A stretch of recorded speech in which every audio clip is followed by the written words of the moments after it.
Senhoras e senhores deputados, bom dia a todas e a todos. Vamos dar início à nossa reunião ordinária, cuja primeira parte é dedicada à audição ao Sr. Presidente, ao Sr. Ex-Presidente do Conselho de Administração da Par Pública, Dr. Jaime Andrés, que já está connosco, a quem cumprimento, dou as boas-vindas, é um gosto recebê-lo. Senhoras e senhores deputados, Dr. Jaime Andrés, nós temos uma grelha de tempos que prevê uma primeira ronda pelos grupos parlamentares que queiram colocar questões. Eu irei anunciar os tempos que estão destinados e temos depois uma segunda ronda, se inscrições houver, em que cada grupo parlamentar disporá de 2 minutos, se assim o entender. Na primeira ronda, o Sr. responde de imediato no final da intervenção de cada um dos grupos parlamentares. Na segunda ronda, o Sr. responde no fim de todas as intervenções. Em qualquer circunstância, quer na primeira, quer na segunda ronda, dispõe do mesmo tempo que tiver destinado aos grupos parlamentares. Eu vou informando, penso que não irá haver qualquer dúvida, de todo modo fica já esta pequena introdução. Senhoras e senhores deputados, como é sabido, esta audição decorre de um requerimento do grupo parlamentar do PSD, que é, portanto, quem inicia a audição e, como partido requerente, dispõe de mais 1 minuto para o efeito. Portanto, além da grelha, além dos 7 minutos que a grelha prevê, o grupo parlamentar do PSD dispõe de mais 1 minuto, pelo que são 8 minutos. Eu daria a palavra ao grupo parlamentar do PSD se soubesse a quem é que daria. Eu sou o deputado Ricardo Carvalho. Muito bem. Então, eu daria a palavra ao Sr. deputado Ricardo Carvalho e pedia que os respectivos grupos parlamentares indicassem à mesa quem vai usar a palavra para eu poder gerir naturalmente os trabalhos. Sr. deputado Ricardo Carvalho, faz favor, 8 minutos então, 7 mais 1. Muito obrigado, Sr. Presidente. Cumprimentar todos os colegas deputados, cumprimentar o Dr. Jaime Andrés e agradecer a sua presença aqui na Comissão de Economia. Para o Grupo Parlamentar do PSD, todo este processo relacionado com a EFASEC, liderado pelo ex-governo do Partido Socialista, está envolto, na nossa opinião, numa falta de transparência, em alguma opacidade e despesismo. Por isso é que é importante para nós esclarecer todas as dúvidas relativamente a este processo. No nosso entender, continua por esclarecer porque é que em 2020 o Governo de então optou por nacionalizar a EFASEC, porque é que disse que a nacionalização resultava dos problemas do acionista de referência, na altura a engenheira Isabel dos Santos, e continua por explicar todos os detalhes do processo da reprivatização. E, finalmente, porque é que foram gastos cerca de 568 milhões de euros dos contribuintes portugueses numa empresa que acabou por ser vendida a uma outra empresa privada que a comprou por um valor na ordem dos 15 milhões de euros.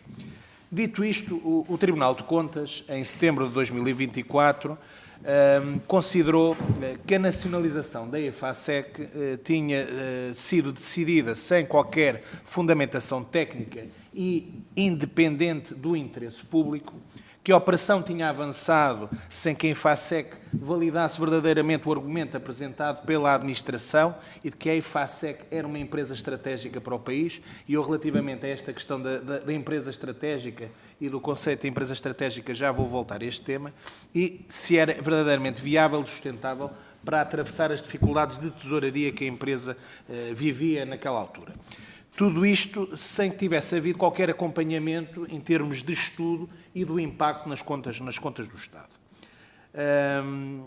Estamos em crer, pela sua experiência profissional e com o conhecimento profundo do setor empresarial e, sobretudo, pelas suas funções exercidas, quer na Par Pública, quer na EFASEC, e tendo acompanhado todo este processo do princípio ao fim, que nos poderá ajudar a esclarecer todo este processo. Aliás, o ex-ministro, na altura, Costa e Silva, rasgados elogios à sua pessoa na condução deste processo da reprivatização. Eu vou abordar aqui 3 temáticas que, no entender do PSD, nos parecem críticas para entender verdadeiramente aquilo que se passou. Conceito estratégico de empresa, o processo de nacionalização e reprivatização e as garantias públicas via Banco de Fomento.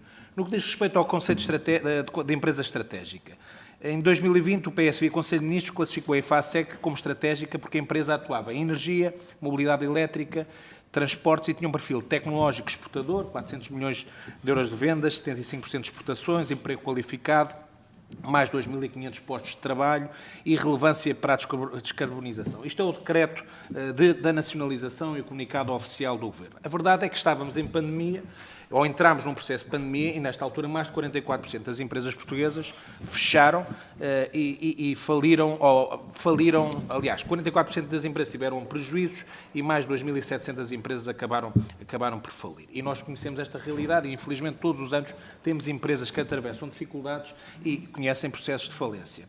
E há, contudo, empresas portuguesas, grandes, de renome, que, estando em grandes dificuldades, neste mesmo período acabaram por sobreviver ou então foram adquiridas por privados, e a título de exemplo a própria Soares da Costa. Mas não tiveram esta sorte de ser classificadas como empresas estratégicas pelo Governo de então. Minha primeira pergunta é, em sua opinião, quais é que são os critérios objetivos para o Governo considerar que uma empresa é estratégica ao ponto de justificar 568 milhões de euros dos contribuintes e outra empresa ao lado, com trabalhadores, igualmente não merecem essa empatia e consideração e não é considerada estratégica? E se uma empresa é verdadeiramente estratégica, por que razão acha que pode ter havido dificuldades ao ponto de nenhum outro privado querer ter adquirido a empresa?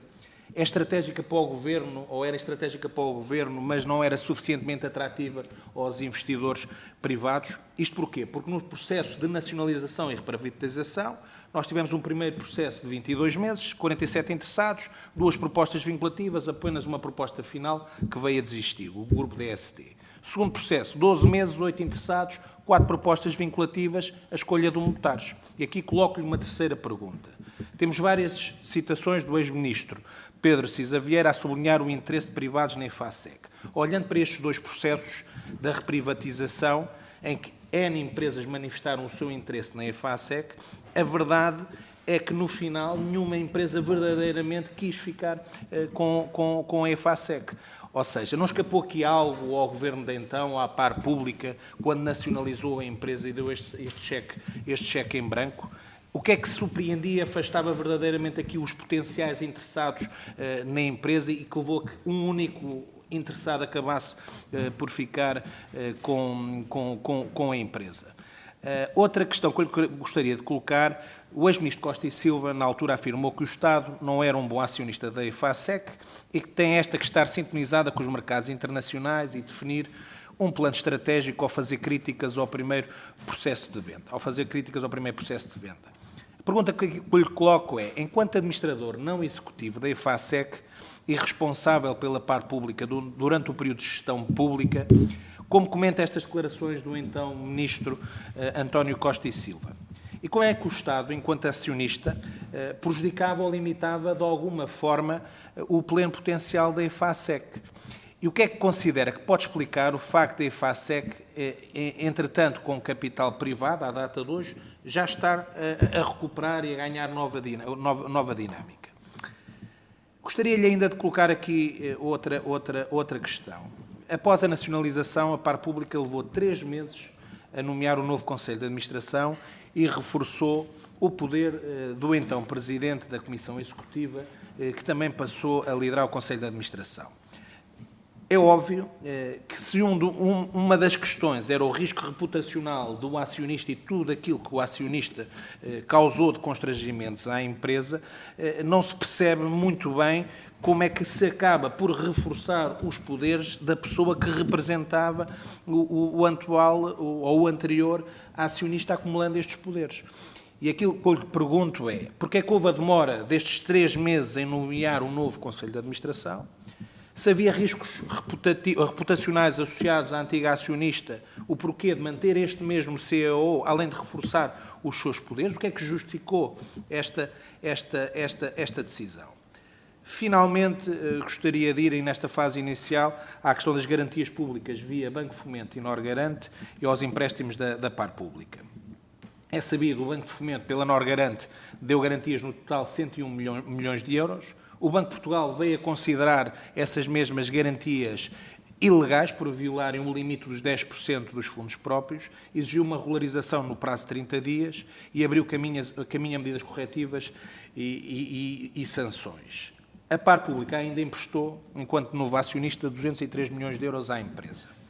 O que eu lhe gostaria de perguntar é que medidas tomou a par pública para resolver esta questão da ilegalidade e das garantias e que validações técnicas fez a par pública sobre a razoabilidade das necessidades de tesouraria apresentadas pela EFASEC e com que base factual. Finalmente, sei que teve na gestão direta da par pública, enquanto Presidente e depois também enquanto membro não executivo do Conselho de Administração da EFASEC. Por isso é que gostaria mesmo de perguntar de forma sincera e não duvidando da boa intenção inicial da preservação de postos de trabalho, o que depois acabou por nem se vir a verificar, apesar de se ter mantido postos de trabalho, mas houve reestruturações sucessivas, houve saída de pessoas da empresa. Se acha verdadeiramente que este processo foi bem conduzido? Se não teria havido outras alternativas que não a nacionalização? E se, ao fim e ao cabo, não temos aqui um verdadeiro problema, como ontem ouvimos alguns das comissões de trabalhadores e sindicatos, não havia mesmo um problema de gestão da empresa que se arrastou e que se prolongou com a própria gestão do Estado enquanto acionista de referência via par pública. Muito obrigado, Sr. Presidente. Obrigado, Sr. Deputado. Beneficiou ainda de uns segundos que eu dei no início porque não liguei de imediato o cronómetro, como me sinalizaram para a mesa e que fiz de imediato. De todo modo, é também sempre dentro da tolerância que temos tido uns para com os outros. O Sr. tem os mesmos 8 minutos para responder às questões colocadas. Faz favor.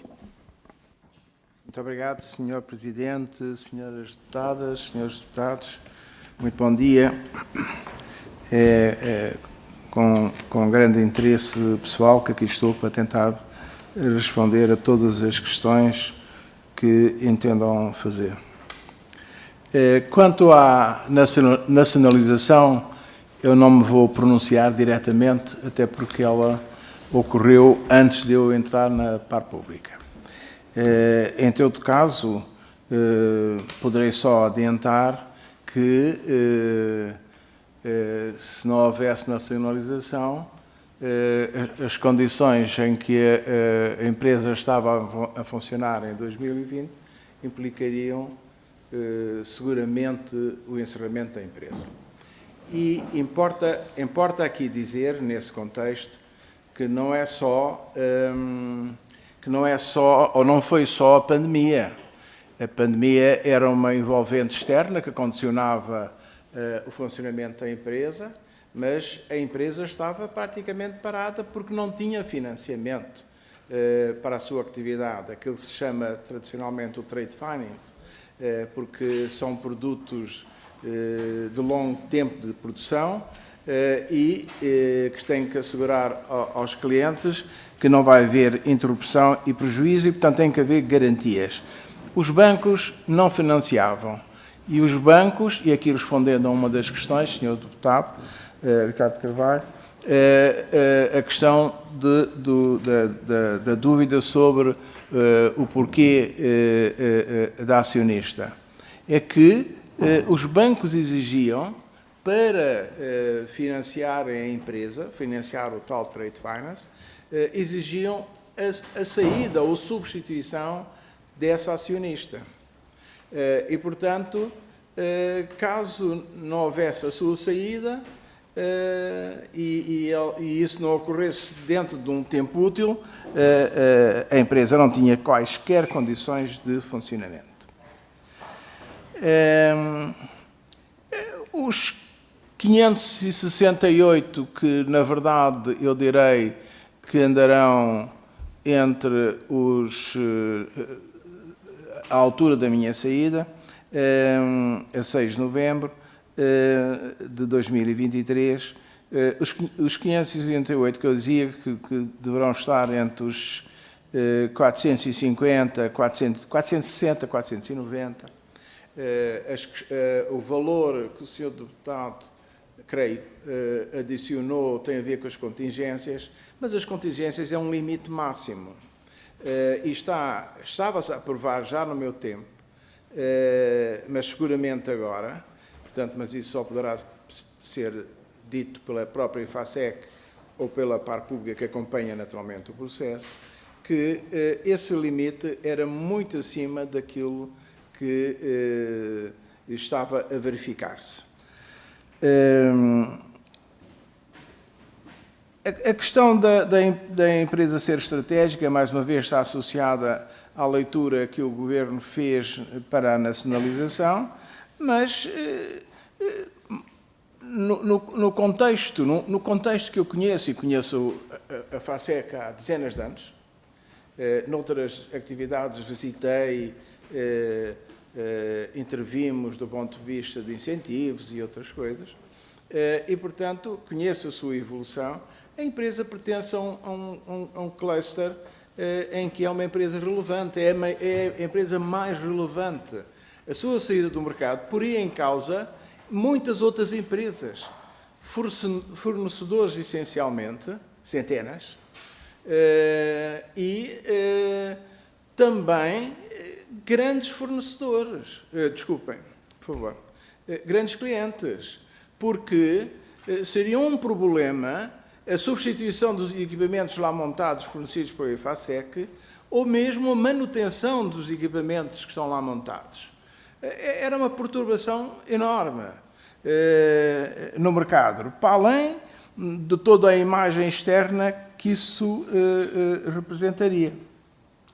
Portanto,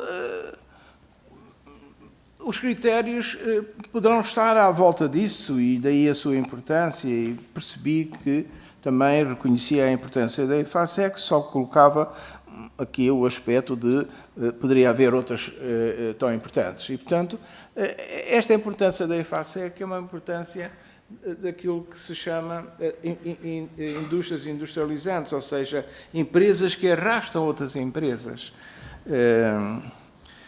Comentar as palavras do Sr. Ministro não farei, não é? Mas, em geral, no mercado, as empresas devem ser privadas. E neste caso, a intervenção foi com um objetivo temporário e um objetivo de repor no mercado a empresa no menor tempo possível, não é? Naturalmente, perguntar-me-ia depois o tempo que foi gasto. Mas também lhe responderia. Espero que um dos seus colegas deputados faça essa pergunta para eu poder responder.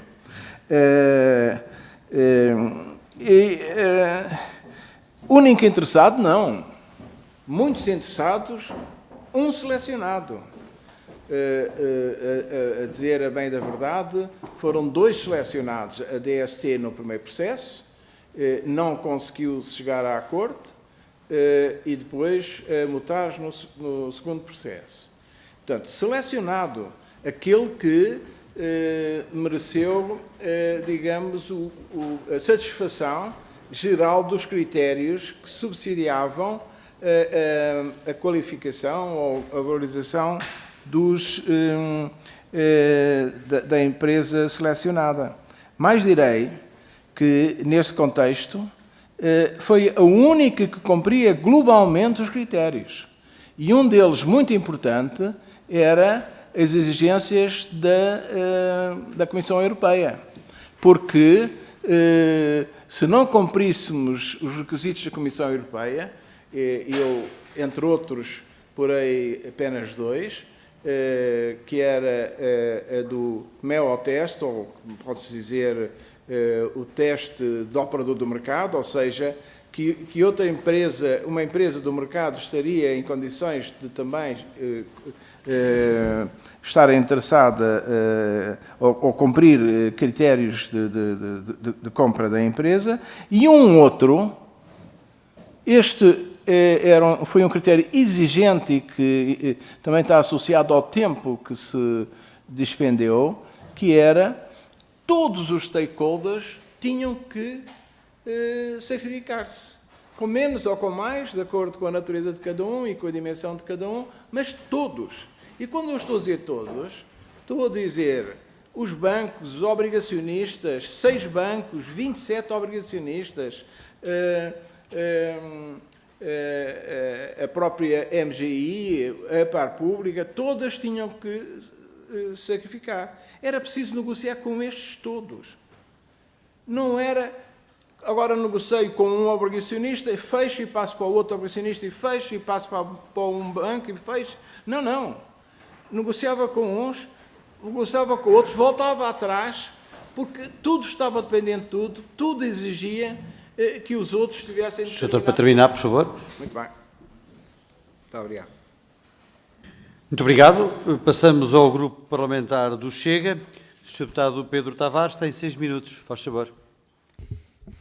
Sr. Presidente, cumprimentar os senhores deputados. Sr. Dr. Jaime Andrés, ontem nós tivemos um dia bastante preenchido à volta do caso da IFASEC. Recebemos aqui em várias comissões grupos de trabalhadores, sindicatos. Muita coisa foi falada e, de facto, hoje estamos aqui também nesta audição consigo para esclarecer aqui uma série de questões que, entretanto, se foram levantando, além de todas já conhecidas, que já se falaram muitas vezes. Agradeço, antes de mais, a sua presença. Falou, e ontem foi falado, particularmente pelo grupo parlamentar do PS, a importância de manter a IFASEC viva e, de facto, o grupo parlamentar do Chega também concorda, mas nós aqui, julgo que, acima de tudo, temos que perceber a segunda fase. Depois da tomada de decisão do Governo manter a IFASEC viva e decidir investir dinheiro dos contribuintes portugueses, a seguir é importante aqui a Comissão perceber o que é que aconteceu nos passos seguintes dessa tomada de decisão. Como é que o processo aconteceu e porquê que falhou? Porque todos percebemos, julgo eu, que falhou.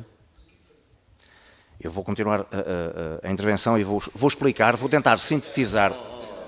Ok, não há problema. Eu vou tentar sintetizar a situação. Senhores deputados. Bom, esta audição enquadra-se... Não há diálogo entre... Num conjunto de esclarecimentos sobre a tutela pública da IFASEC, um processo que, como sabemos, representou um dos mais significativos, onerosos insucessos da intervenção do Estado da economia recente.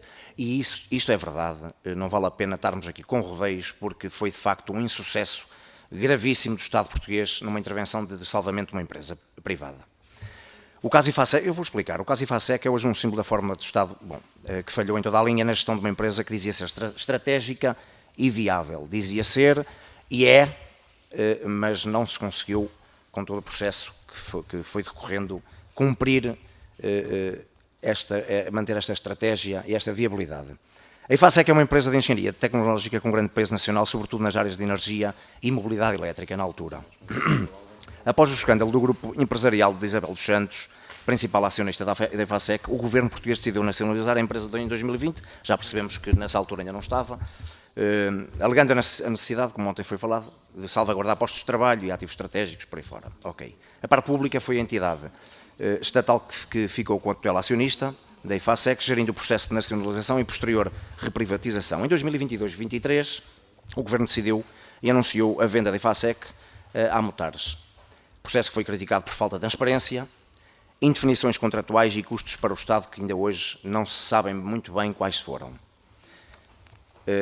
Concretamente não. Apresentar números é muito fácil, mas depois justificá-los e explicá-los e de onde eles vêm não. Mas não vamos entrar em diálogo, por favor.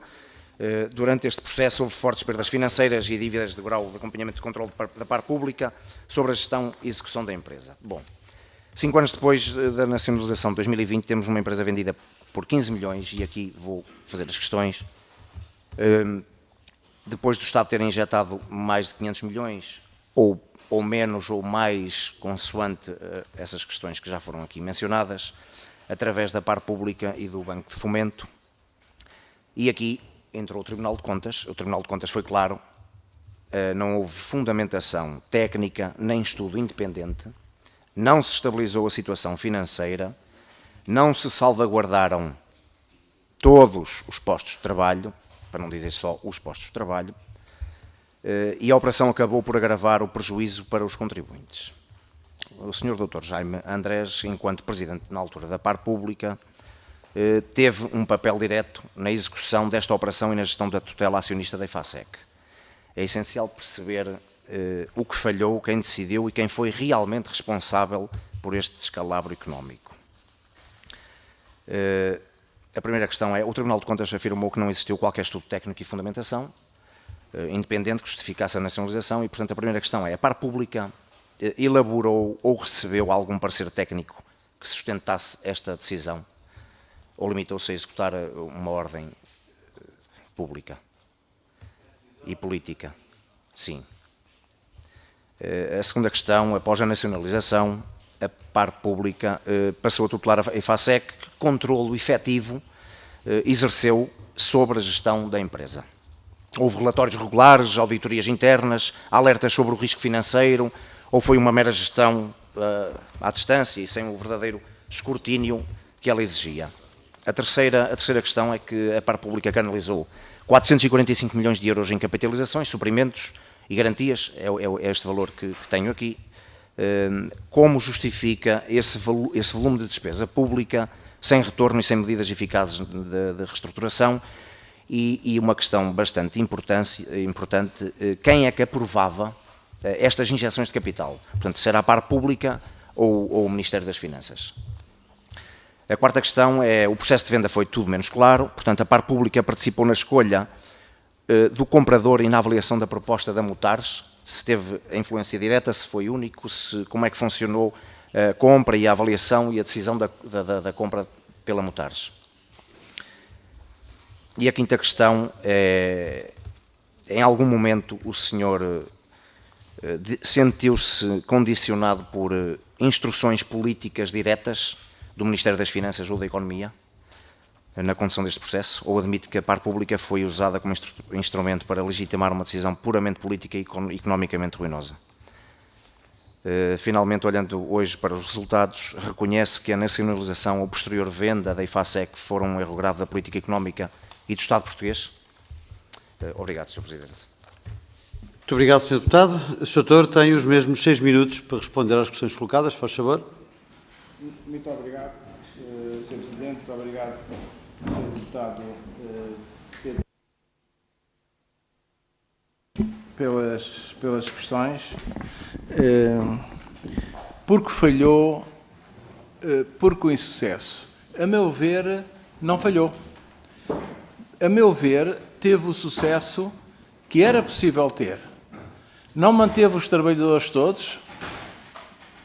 Era impensável no âmbito de uma boa gestão, porque uma das causas digamos, da perda de produtividade da empresa é exatamente um desajustamento entre a exploração da capacidade produtiva e o número de trabalhadores. De 2018 para 2020 já se tinham diminuído mais de 200 trabalhadores. Em 2000, eu falo de 2018 porque foi o último ano cruzeiro da empresa em que se vendeu 426 milhões. E em 2020 havia 237 milhões de vendas. Vejam a quebra que não podia suportar um desajustamento a este nível.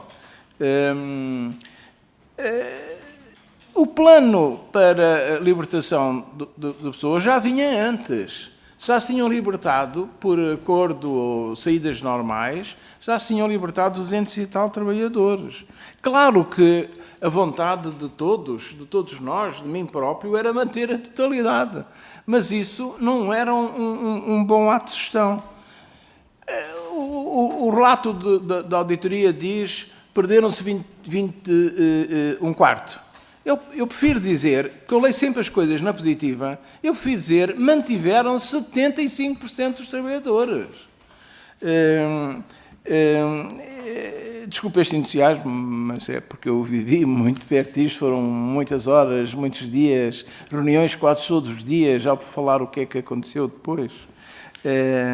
Condições contratuais em termos de transparência. Então, existe um contrato que foi assinado e que é conhecido de todos, ou pelo menos todos têm acesso a ele. Não estabilizou, não era para estabilizar durante a venda. Isso é um equívoco que o relato sempre presumiu. É que um dos objetivos era reestruturar até à venda. Não, se reestruturássemos até à venda, resolvíamos o problema da empresa. Não. é isso acontecer pós-venda. E foi um sucesso? Claro que foi. Eu só falo de notícias de jornais e de conversas de caserna, mas, porque não tenho acesso, nem quero ter acesso à informação atual hoje. Mas a empresa está a aproximar-se dos 400 milhões, já deverá ter ultrapassado os 350. Isto não é um sucesso. O sucesso é o resultado final de tudo isto. 15 milhões. A Mutares Ibéria entrou com 15 milhões? Não. A entrada entrou com 75 milhões, porque é preciso considerar as garantias. Garantias efetivas. É isso que tem permitido a empresa funcionar, ao lado dos 96 que nas negociações conseguimos que os bancos ativassem como nova plafond de trade finance. Mas mais do que tudo isso, do que os 75, é que o que foi conseguido na negociação com a Mutares, e a Mutares não é qualquer fundo, não é um fundo que anda para aí, a Mutares é dos poucos que eu conheço, dos muito poucos que eu conheço, que é cotado em bolsa, a Bolsa de Frankfurt. Portanto, não pode ter atuações que não sejam rigorosas. Sabem o que é negociar com um vendedor? Imagine-se a negociar com um comprador e dizer, sim senhor, eu vendo, sei que o senhor vai vender, mas depois eu quero parte daquilo que vender no futuro. E a Mutares comprometeu-se a isso na tal operação que eu já ouvi falar de cascata. Quer dizer, a empresa, daquilo que receber do produto da venda, pode repartir mais para a parte pública, ou seja, para o Estado, do que para si própria. Basta ver o que está acordado em relação a isso. 15 milhões digamos, uma avaliação muito pequena. Eu tenho quanto? Mais um? O doutor tem mais cerca de 1 minuto. Muito obrigado. Portanto, a operação fez estabilizar a empresa. Controle efetivo à distância? Não. Tínhamos um controle efetivo lá. A própria pública levou a que se conseguisse ter um sistema de informação que controlava toda a evolução da empresa, controlava as decisões sobre as encomendas e controlava todas as aplicações das entradas de financiamento da parte pública. Portanto, os 445, ou 400, como eu dizia, 460, 490, entram nesta despesa com retorno. É evidente que a parte pública aprovava todas as decisões, mas a decisão final era do Governo, né? Era decidido em reunião de Conselho de Ministros através de uma RCM. Nunca me senti condicionado a tomar decisões que não concordava. Nunca. É evidente que qualquer gestor público tem orientações políticas sobre a sua atividade.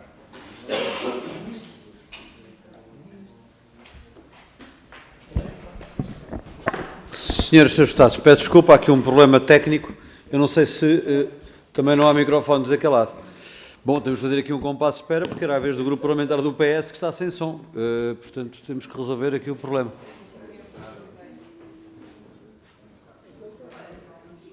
Aí tem som, aí tem. Bom, quiseram calar aqui a voz à esquerda parlamentar.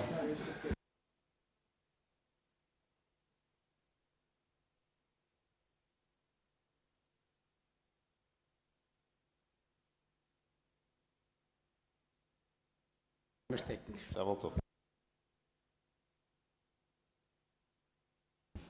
Para todo o problema há uma solução, por norma. Portanto, está resolvido. Doutor, muito obrigado. Cabe então, como dizia, mesmo sem microfone, a vez ao Grupo Parlamentar do Partido Socialista, Sr. Deputado Carlos Pereira, 6 minutos, faz favor. Muito obrigado, Sr. Presidente. Antes de mais, um cumprimento muito especial ao Dr. Jaime Andrés.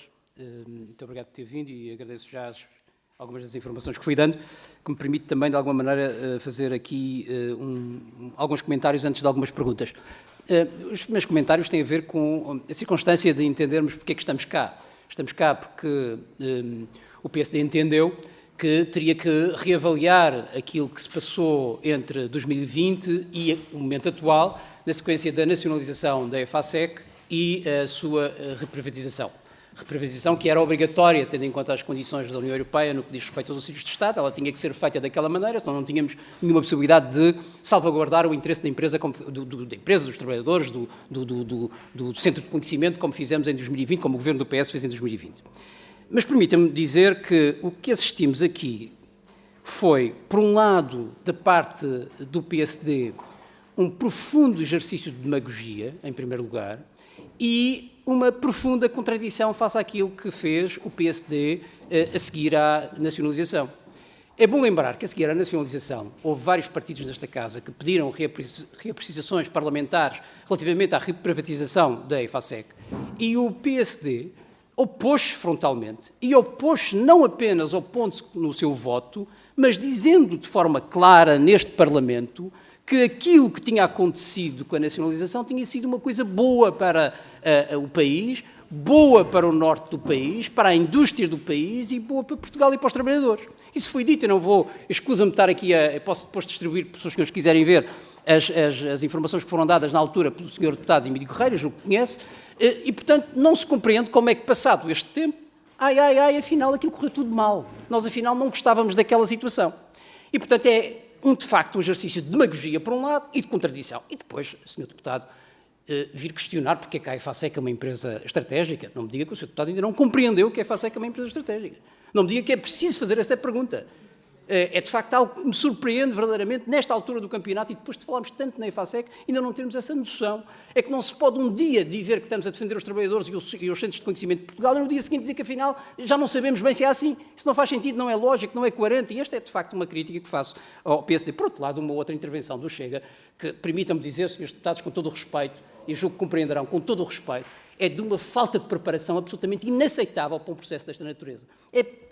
Do meu ponto de vista, é inaceitável que um grupo parlamentar com a dimensão do Chega, que tem elevadas responsabilidades e que vem sistematicamente aos debates, de alguma maneira, dizer que sabe tudo, faz tudo bem, são excelentes, são fantásticos, e não se preparam para uma coisa destas. Basta ler um relatório, aliás, ler até o relatório do Tribunal de Contas que os senhores citaram para dizer as coisas bem ditas, certas, não erradas, certas, saberem, conhecerem a situação e demonstraram que não conhecem do que vieram falar. E isso é lamentável. Não conhecem do que vieram falar, aliás, como demonstraram ontem, que nem não tiveram noção que o que estavam a fazer era colocar em causa os trabalhadores e a própria EFASEC com os seus comentários e as suas intervenções. E, portanto, Sr. Dr. Jaime Andrés, nós estamos perante uma situação que, do meu ponto de vista, é complexa, e é verdade que é muito mais fácil destruir opções de política pública em contextos difíceis, em contextos complexos, como esse que aconteceu em 2020, é muito mais fácil destruir do que construir soluções em situações difíceis. E, portanto, nós estamos perante uma situação que ocorreu numa altura de grandes dificuldades. Não foi apenas a questão da pandemia. A questão da pandemia era uma delas, mas havia a questão do Luanda Leaks. Eu acho que todos nós lembramos disso. Aliás, a pergunta do Sr. deputado do PSD é inacreditável. Perguntou o Sr. Dr. Jaime Andrés qual era o problema do acionista. O Dr. Jaime Andrés acabou de responder e muito bem. O problema do acionista era que simplesmente existindo aquele acionista não havia encomendas, não havia financiamento bancário, não havia empresa, ela tinha que fechar. E, portanto, nós estávamos perante uma situação que exigia uma intervenção musculada do Estado e também não havia tempo para estar a fazer estudos. Ou o Sr. Deputado acha que num contexto em que havia o Luanda Leaks em cima da mesa, em que havia uma pandemia, nós íamos fazer um processo, naturalmente, de concurso, para fazer um estudo, uma avaliação sobre o que é que haveríamos de fazer, que cenários é que havíamos de fazer, para depois demorarmos, naturalmente, algum tempo, bastaria provavelmente 2 ou 3 meses, para a empresa, obviamente, ter que fechar. E, portanto, é uma demagogia profunda, Sr. Deputado Ricardo, e, portanto, permita-me dizer isto com toda a transparência. E, portanto, Sr. Dr. Jaime Andrés, a primeira pergunta é, havia, pela sua experiência, o doutor já disse que não estava lá em 2020, mas pela sua experiência, havia alguma possibilidade naquela altura, em 2020, de um outro cenário que não fosse a intervenção do Estado, não apenas pela questão do Luanda-Leaks, mas também pela questão da pandemia que vivíamos e que poderia colocar em causa a empresa. A segunda questão tem a ver com o relatório do Tribunal de Contas. Muitas destas intervenções estão baseadas no relatório do Tribunal de Contas, cujas conclusões, do meu ponto de vista, são absolutamente surpreendentes. Por exemplo, nenhum dos objetivos da nacionalização foi alcançado, ou seja, depois simplificam ou exemplificam, não foi evitada a deterioração da situação financeira e comercial da EFASEC. Não consigo perceber porque é que não foi. Hoje em dia os dados são muito claros, a EFASEC está a recuperar, as questões financeiras da empresa estão completamente repostas à sua normalidade. Obviamente há muita coisa para fazer, mas está a entrar na normalidade. Também dizem que não foram salvaguardados os postos de trabalho. É verdade, não foram todos salvaguardados, mas foram salvaguardados grande parte dos postos de trabalho e provavelmente aqueles que interessam do ponto de vista do conhecimento, que era um dos objetivos que tínhamos em cima da mesa. Portanto, a pergunta é como é que caracteriza esta diferença entre aquilo que é a apreciação do Tribunal de Contas e aquilo que disse a Comissão Europeia sobre o processo. A Comissão Europeia foi muito elogiosa sobre a forma como o Governo, da altura, tratou este processo e, obviamente, deu autorização para que o processo seguisse normalmente. Uma outra questão tem a ver com a blindagem que o Governo fez à situação da venda futura. Ou seja, eu gostaria que o Dr. explicasse o que é que foi feito para garantir que numa eventual venda da Mutares da EFASEC o Estado tem uma salvaguarda da recuperação do dinheiro que injetou. Ou seja, aquelas intervenções que foram aqui colocadas sobre foi entregue dinheiro ao desbarato, isso não é verdade. Houve, de facto, um cuidado no sentido da recuperação dos meios que foram investidos e, se a empresa correr bem, e eu espero que todos nós aqui nesta mesa estejamos a torcer para que corra bem, pelos trabalhadores, pelo país, pela indústria portuguesa, se a empresa correr bem, 75% dos dividendos serão para o Estado e para os contribuintes. E, portanto, Sr. Dr. Jaime Andrés, do meu ponto de vista, era importante perceber esta blindagem que foi feita e que o Estado pode recuperar parte do dinheiro, se não mesmo grande parte do dinheiro que investiu. Muito obrigado, Sr. Deputado. Sr. Presidente, não sei se é possível agora, eu quero fazer uma interpelação em defesa da honra do Grupo Parlamentar e minha também, que foi eu que intervi, em relação a esta última intervenção do Grupo Parlamentar do PS. Sr. Deputado, faz favor. Muito bem. O Sr. Deputado Carlos Pereira teve 6 minutos nesta audição para tentarmos aqui esclarecer situações importantes no que se passa com a EFASEC e foram 4 minutos despendidos para atacar o Grupo Parlamentar do Chega, atacar-me a mim, que não me preparei para esta audição e, de facto, eu compreendo o porquê dessa preocupação de atacar o Grupo do Chega, eu compreendo, todos nós compreendemos, o país está a compreender e, de facto, não é com ataques na Comissão a grupos parlamentares, neste caso ao Chega e a mim próprio, que se vai ganhar alguma coisa e que esta Comissão ganha e que os portugueses ganham com esses ataques. Não ganhamos nada com isso. E eu não posso deixar passar uma coisa dessa em clara ao dizer aqui na Comissão que eu não me preparei para esta Comissão. É uma falta de respeito e não vou permitir isso.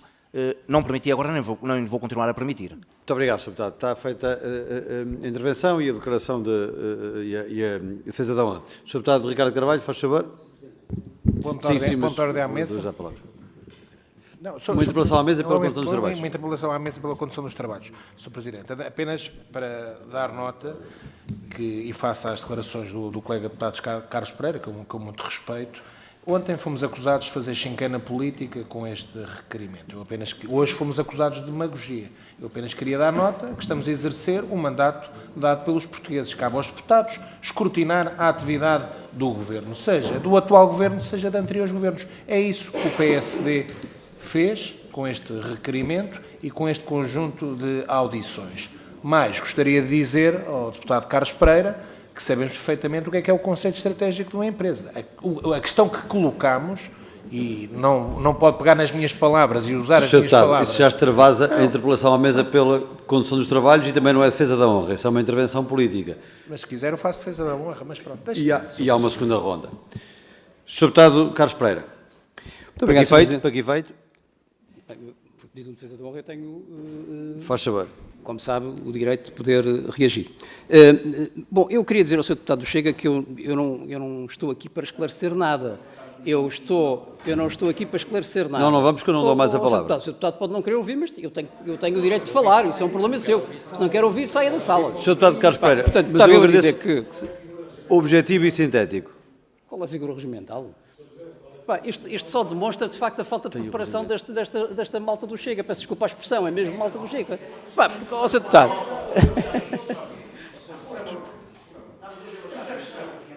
Não, muito nervosos mesmo. Srs. Deputados, se continuamos deste modo, eu interrompo os trabalhos.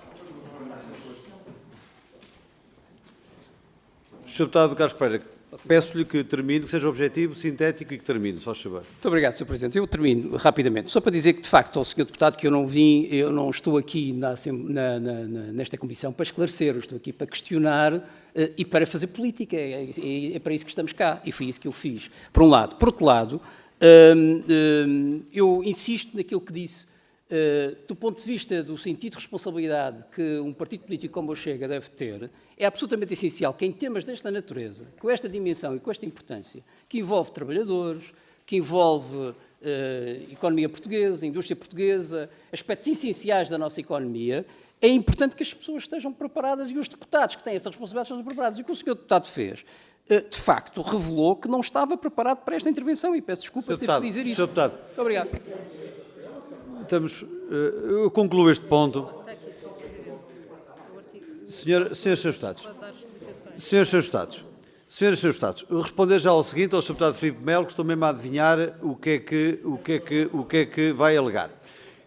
A defesa da honra está consagrada no artigo 77. E na sequência da defesa da honra há o direito à resposta ao abrigo do artigo 84, que foi o que fiz, dando a palavra ao Sr. Deputado Carlos Pereira. Portanto, a palavra foi passada mediante o cumprimento do regimento. Do mesmo modo, dei a palavra ao Sr. Deputado Ricardo Carvalho, que me solicitou por uma interpelação à mesa pela condução dos trabalhos, figura regimental também prevista.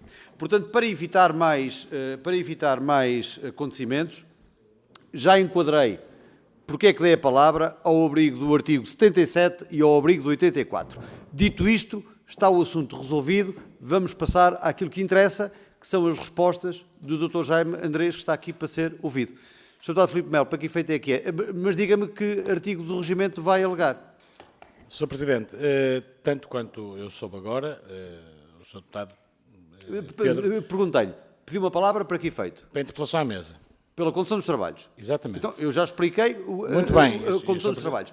É sobre o quê? Diga-me, por favor. É sobre, não... o artigo 87, é sobre o artigo 77 ou sobre o artigo 84? Sr. Presidente, vai-me desculpar, mas não me vai conseguir ouvir se estiver sempre a falar. Mas eu perguntei-lhe porque é que me se o pediu a Sr. Presidente palavra. me deu a palavra, há de me deixar explicar, certamente. Então, e peço desculpa, Sr. Presidente, mas eu objetivo, não tenho a sua capacidade de memória para decorar o regimento e os pontos todos do regimento. Artigo 77 e artigo 84. Muito bem. Sr. Presidente, ao que eu soube, e trocamos agora estas impressões com a minha equipa, o Sr. Deputado Pedro Tavares pediu a defesa da honra pessoal, algo que devia ter sido no fim da sessão, é evidente. Mas isso não está em causa. É evidente. Não, está em causa. Não, podia ser no momento, pode ser no momento. Não está em causa. A palavra foi dada ao Sr. Deputado. Sr. Presidente, permite-me que acabe? Eu permito, mas eu não percebi. Muito bem. Acho que ninguém percebeu a ainda. defesa da honra pessoal é, como o Sr. Presidente sabe, e muito bem, no final da ordem de trabalhos pessoal. A defesa da honra da bancada é pedida neste momento. Mas foi aquilo que o Sr. Deputado pediu. Não, pessoal. Não, está gravado. Pediu a defesa da honra pessoal e do grupo. Foi assim que o Sr. Deputado está a confirmar aí ao seu lado. Está gravado. Pediu a defesa da honra pessoal e do grupo. Portanto, muito bem. Ao Sr. Deputado. O Sr. Deputado não está a acrescentar nada. O seu colega de bancada pediu a defesa da honra pessoal e da bancada. Está gravado, ele próprio está a confirmar. Sr. Presidente, vai-me desculpar com todo o respeito. Ou o Sr. Presidente me retira a palavra ou me deixa concluir. Muito obrigado, Sr. Presidente. Independentemente do Sr. Deputado Pedro Tavares ter pedido a defesa da honra, eu estava numa reunião do grupo parlamentar que tive que interromper para vir cá abaixo,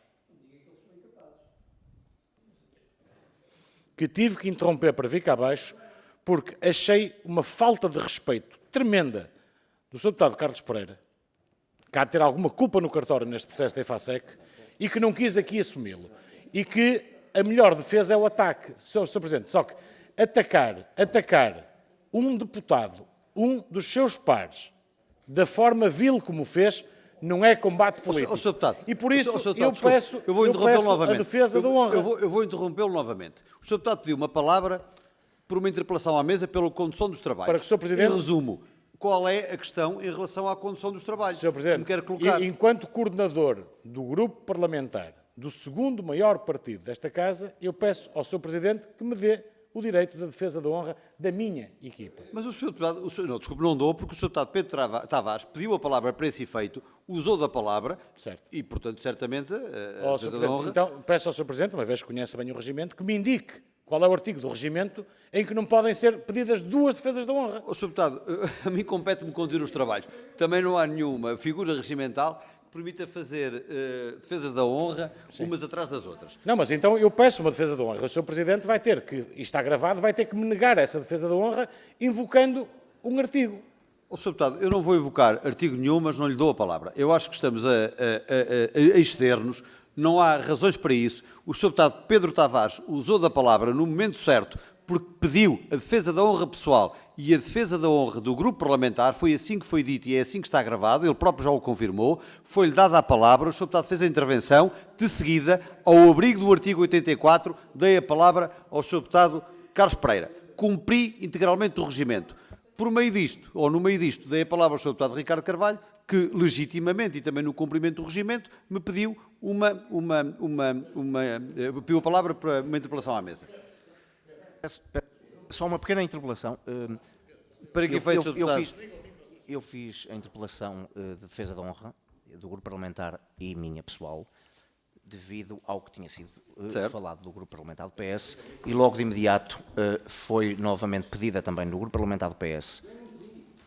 Interviu logo imediatamente a seguir e repetiu o mesmo que me levou a defender-me, portanto, eu teria que me defender novamente. Portanto, o Sr. Presidente, enquanto gestor desta comissão, deveria retirar-lhe a palavra no momento em que percebia que o Sr. Deputado do PS continuou na mesma conversa, no mesmo ataque, Sr. Deputado, no qual eu me defendi. Sr. Deputado, nós não estamos mais uma vez a dignificar o Parlamento e o cargo para que fomos eleitos. Sr. Deputado, obrigado, Sr. Presidente. Volto a dizer, volto a sublinhar aquilo que já muita vez foi dito. Eu cumpri integralmente o regimento. Cada senhora deputada e cada senhor deputado é responsável por aquilo que aqui diz. Eu não retiro a palavra por aquilo que aqui é dito. Quando muito posso retirar a palavra se ela me for pedida e for usada para um fim para o qual não foi dada. Isso posso retirar. Mas retirar a palavra a alguém por aquilo que está a dizer, ou pelo conteúdo que possa ser o único responsável, isso eu não faço, não é correto e não é o espírito da democracia. Portanto, cada uma e cada um é responsável por aquilo que diz. Eu sou responsável pela condução dos trabalhos e dei cumprimento integral ao regimento.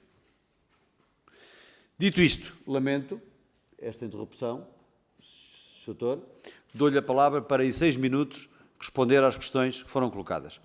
Sr. Deputado Filipe Melo, faz favor. E não é para defender a defesa da honra, e não é para fazer a defesa da honra da bancada? Exatamente, Sr. Presidente. O Sr. Deputado Pedro Tavares confirma que a defesa da honra da bancada não foi devidamente feita pelo Sr. Deputado Pedro Tavares.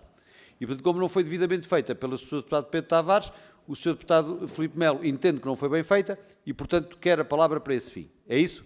Bom, muito bem. Então, sim, senhor, tem a palavra para a defesa da honra da bancada, sendo certo que, ao abrigo do regimento, o Sr. Deputado Carlos Pereira, se ainda quiser usar da palavra, também está nesse direito, porque tem que utilizar o mesmo critério e aplicar o mesmo regulamento. Faz favor, Sr. Deputado. Perfeitamente. Muito obrigado, Sr. Presidente.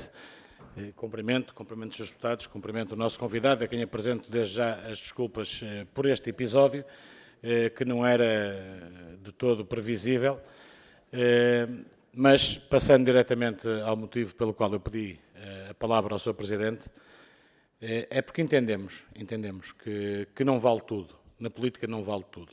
Nós entendemos o desespero do Partido Socialista, que em poucos meses passa de primeira força política para terceira, que o resultado que teve no passado domingo também não ajuda,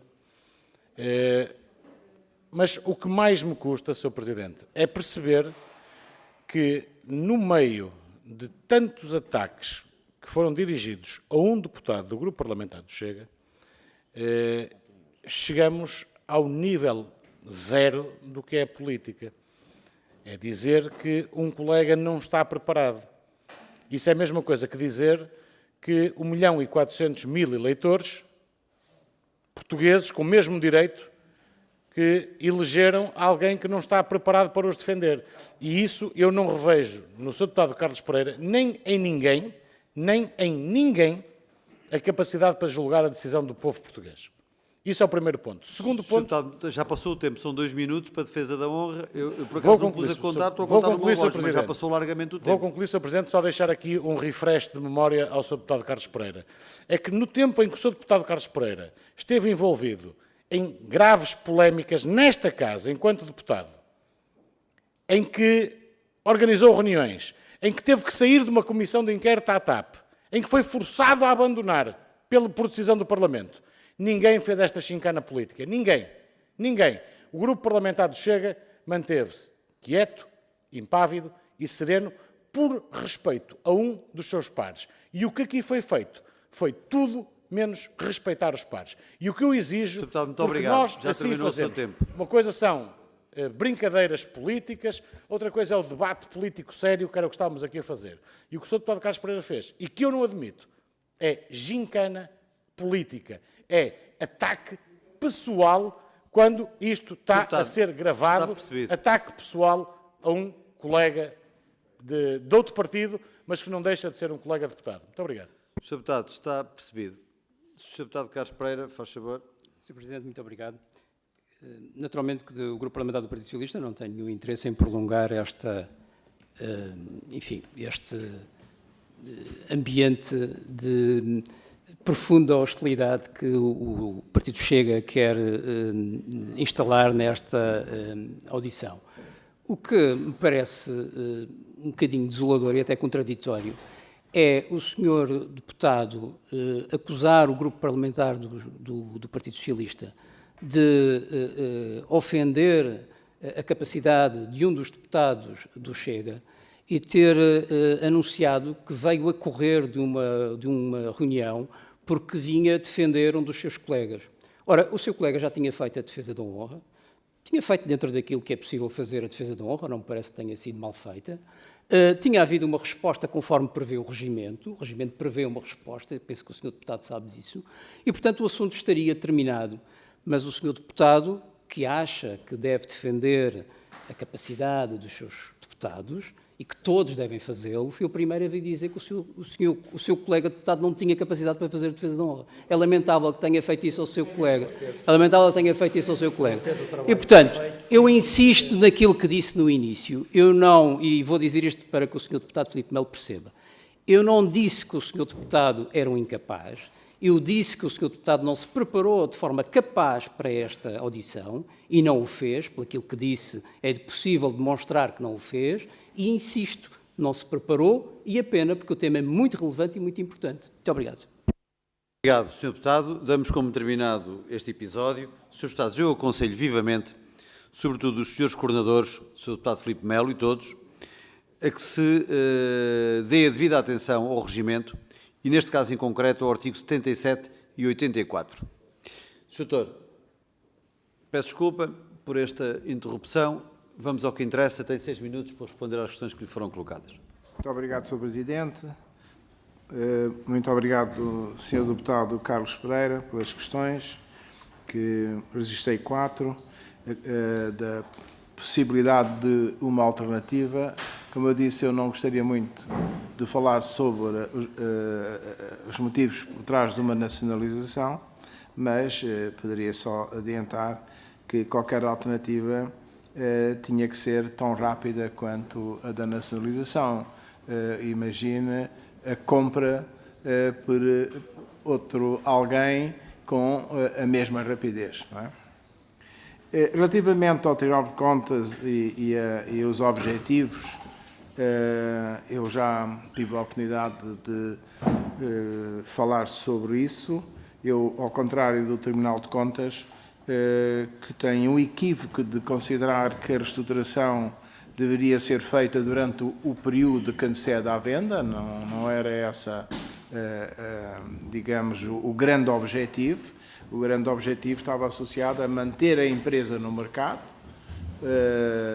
até à venda e, sobretudo, pós-venda, que é uma das questões que muito era defendida pela Comissão Europeia. Se a Comissão Europeia permitiu apoios intercalares, não considerando auxílios de Estado, ou considerando auxílios que cumpriam a regulamentação da legislação da concorrência comunitária, era só porque era possível, era expectável a venda.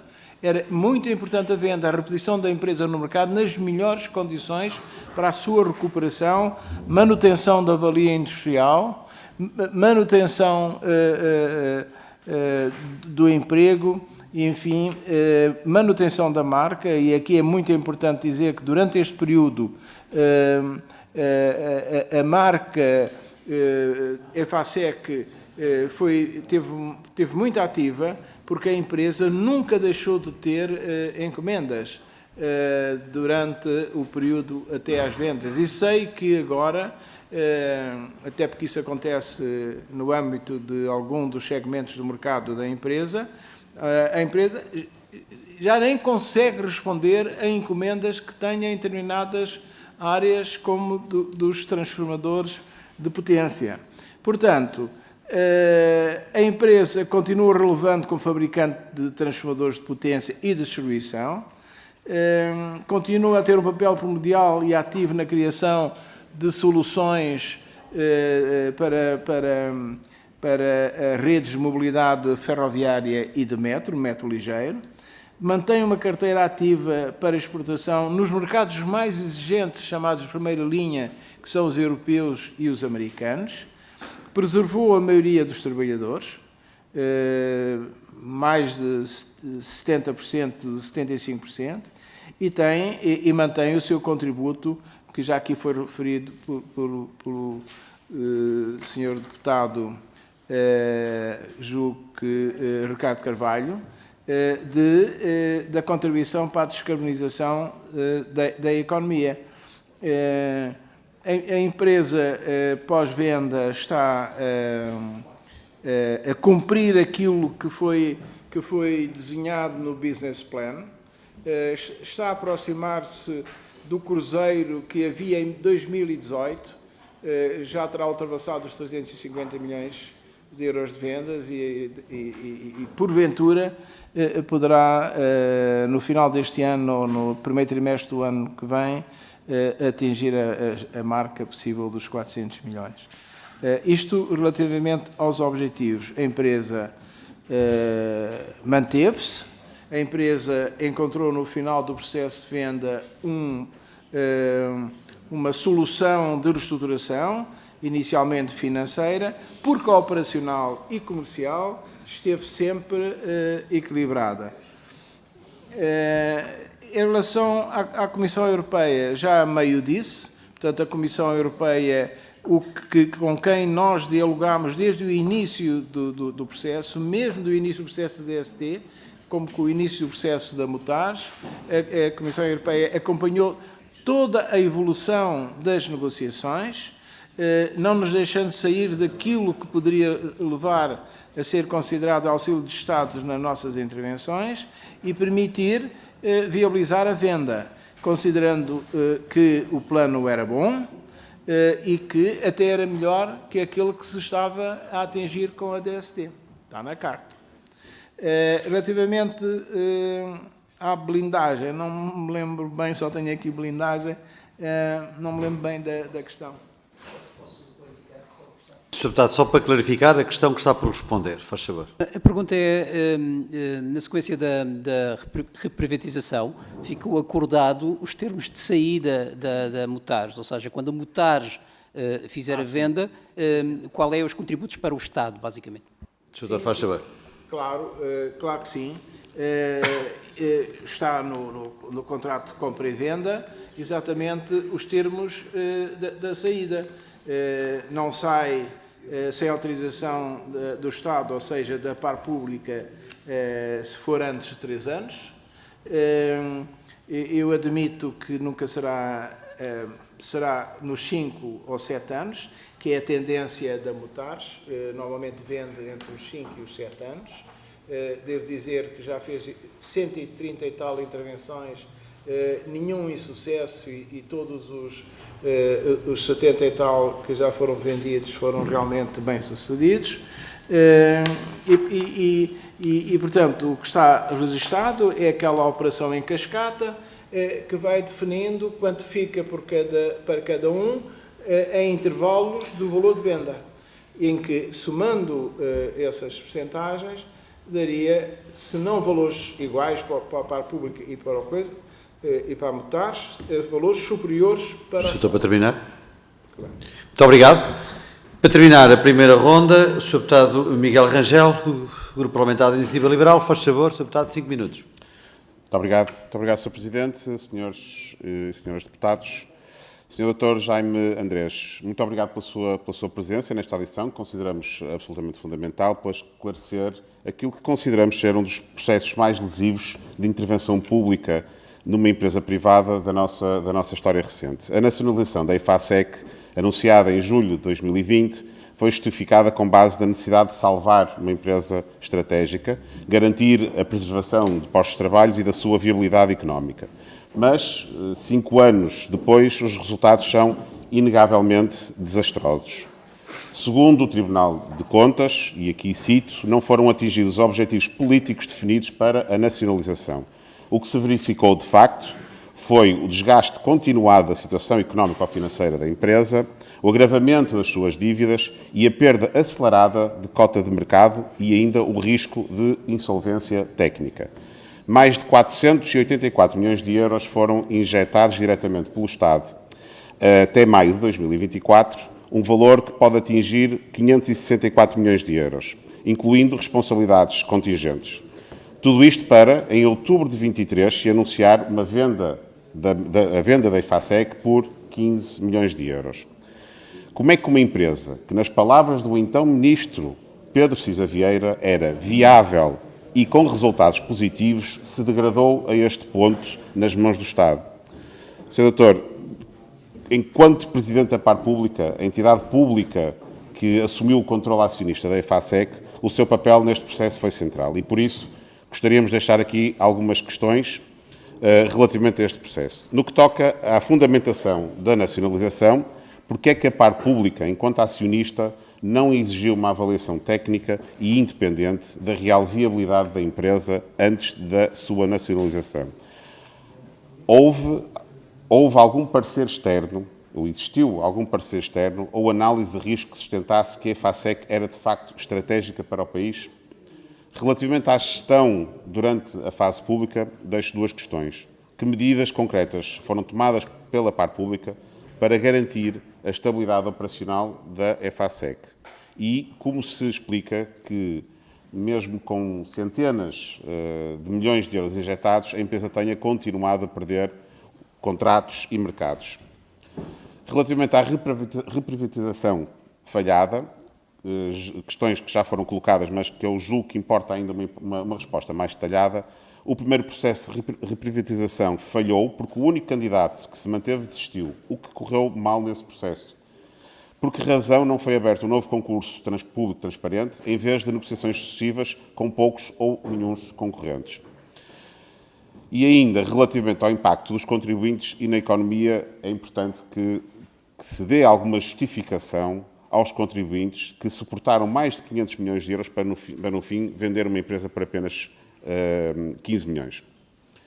No nosso entender, o caso da EFASEC é o espelho daquilo que não pode ser a intervenção do Estado na economia. Falta de planeamento, decisões ideologicamente apressadas, ausência de escrutínio, ineficácia na gestão dos ativos públicos e opacidade em todo o processo de venda. Esta não é uma questão de gestão, é uma questão de responsabilidade política e económica. Porque o que estamos aqui a falar é da utilização responsável do dinheiro dos contribuintes e é aos contribuintes que nos cabe dar respostas e, neste caso, acima de tudo, soluções. E é por isso que lhe perguntamos para terminar. Relativamente a responsabilidades e lições futuras, que se considera que o modelo de gestão da Par Pública e a tutela política têm condições para evitar que situações semelhantes se repitam. Sr. Presidente, Senhoras e Senhores Deputados, estamos perante um caso de despesa pública sem controle, de destruição de valor económico e de falhanço da intervenção do Estado em nome de um interesse público que não conhecemos de facto. Esta audição é essencial para perceber o que correu mal e, acima de tudo, para garantir que nunca mais se repita. Muito obrigado. Muito obrigado, Sr. Deputado. Sr. Doutor, tem 5 minutos para responder às questões colocadas. Senhoras e Srs. Deputados, eu pedia que no decurso da resposta do Dr. Jaime Andrés, que se houver inscrições para a segunda ronda, que me façam chegar para eu poder gerir os trabalhos. Sr. Doutor, faz favor, 5 minutos. Muito obrigado, Sr. Presidente. Muito obrigado, Sr. Deputado Miguel Rangel. Deixe-me só fazer 2 observações iniciais. 5 anos depois, não, o relatório é feito sob uma realidade de 3 anos depois. Se for 5 anos depois, a realidade é bem diferente. Como eu já tive a oportunidade de dizer, a empresa está a recuperar muito bem, está a cumprir e em alguns aspectos, ultrapassar o plano de negócios, o business plan, caminha para um ano cruzeiro que anteriormente só foi atingido em 2018. Quanto aos 15 milhões, que foi uma observação inicial do Sr. Deputado, já tive também a oportunidade de dizer, e é muito importante recuperar esse raciocínio. Quando se fala num custo de 484 milhões, como refere o Tribunal de Contas, é um custo bruto. Em termos de decisões económicas, as decisões são sobre o custo líquido, ou seja, aquilo que se investe e aquilo que se recupera. E, portanto, é nesse contexto que eu referi a tal operação e que, em resposta ao Sr. Deputado Carlos Pereira, da Operação Cascata. Ou seja, por intervalos do valor da venda, são definidas percentagens que cabem à Mutares Ibéria e que cabem à Par Pública e também, numa primeira fase, que cabem ao Banco Fomento. E que permite ter uma rendibilidade previsível de 14%, mais concretamente 13,5%, que permitiu à Comissão Europeia viabilizar a operação, considerando que não havia presunção de auxílio do Estado ou presunção de não cumprimento das regras da concorrência comunitária. Medidas da Par Pública no âmbito da gestão estão associadas à presença de dois administradores da Par Pública, eu próprio, em que em determinado momento, correndo os administradores da IFASEC o risco de serem responsáveis financeiramente pelas obrigações que a empresa teria em caso de falência iminente. A falência técnica hoje já não se utiliza muito para avaliar estas situações.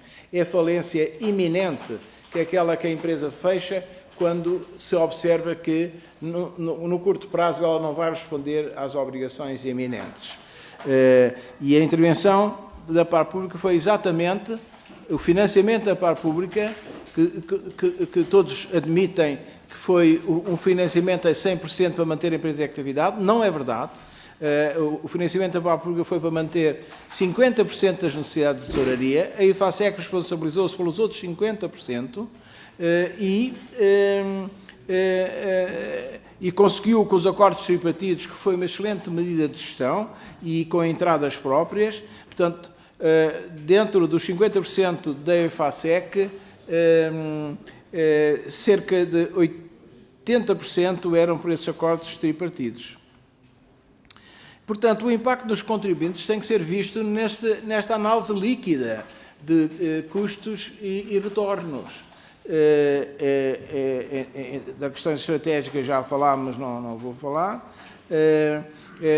Acabando apenas a ideia